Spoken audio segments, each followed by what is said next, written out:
As a class, we made a list of various differences that might affect a person in his or her everyday life. These differences might make people around you view you differently and might affect you in how you act or in different activities you may participate in. In our class list, these are some of the differences we came up with. Number 1, food allergies. 2, height. 3, asthma. 4, bad eyesight, in which someone might need to wear glasses or contacts. From the previously discussed class list, you will choose one of the differences. For that chosen difference, you will explain the difference in detail. You will describe how it affects a person, including emotionally, physically, or socially.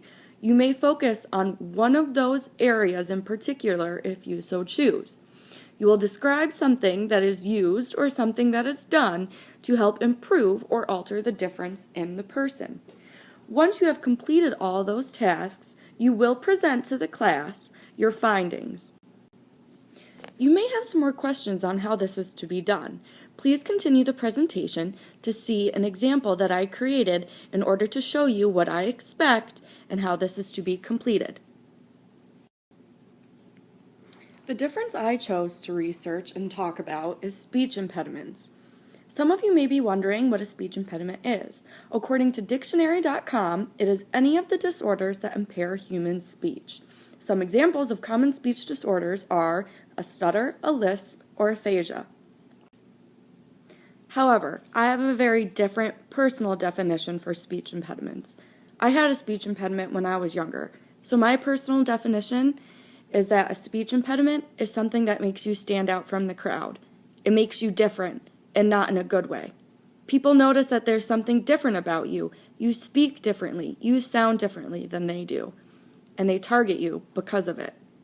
To hear and see the effects of a speech disorder, in particular a stutter, and how it affects different people and their lives, please click below to watch the link. Some of you may be wondering what my speech impediment was.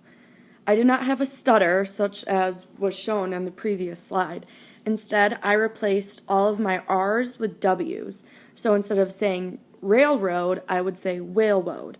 Instead of saying quarter, I would say quota. Instead of saying girl, I would say girl.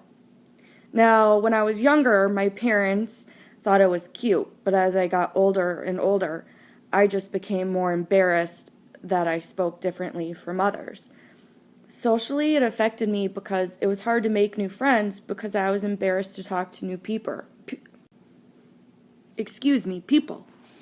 As you can tell, that's a good segue into our next one because I misspoke. And it was hard for me to talk in front of big groups of people. For example, academically, I stopped raising my hand to participate and answer questions in class because I knew that I was going to speak differently as I just did. Even now, when I have learned to speak correctly, I still misspeak sometimes, and it's embarrassing for me. Even though some other people may not notice it, I notice it. And when I was younger, other people noticed it too. It irritated me beyond belief for me to say something and for people to be like, "What? What did you just say?" And then I had to repeat myself over and over, and even then, lots of times, people didn't understand me. So what could I have done to change this? What did I do so that I could speak correctly and speak as others do? In order to change wat to rat and sweet to street, I went to my school's speech therapist. This was a person who worked at the school and would come and take me out of my classes a couple times a week in order to show me how to speak correctly. While I was with a speech therapist, she taught me different oral motor exercises. This meant that she showed me how to correctly form the R sound with my mouth. She showed me where to place my tongue against my teeth and the roof of my mouth in order to form that R sound instead of the W sound. Once I learned how to form that R sound correctly, with my mouth, we practiced and practiced and practiced using that sound, and then using that sound in words, and then using that sound in many words in a longer sentence.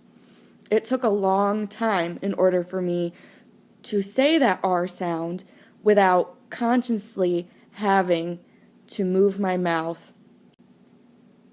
I was in speech therapy for 5 years until I conquered the R sound. Today, I am so very grateful to my school's speech therapist for helping me conquer that. I still deal with it today. I don't tell a lot of people that I used to have a speech impediment because it's still embarrassing to me. However, that's something I want to change within myself and the people around me. I don't want people to think of it, and I don't want to think of it as an embarrassment. Instead, I want to think of it as a challenge that I conquered and a challenge that I successfully mastered. I hope this example helped to model for you what is expected for this task. Please keep in mind to make it a short presentation which you will be sharing with the class, 3 to 5 minutes long. You do not have to use a personal difference as I did. You can use one that affects someone you know personally, or you can just pick one from our class list that interests you.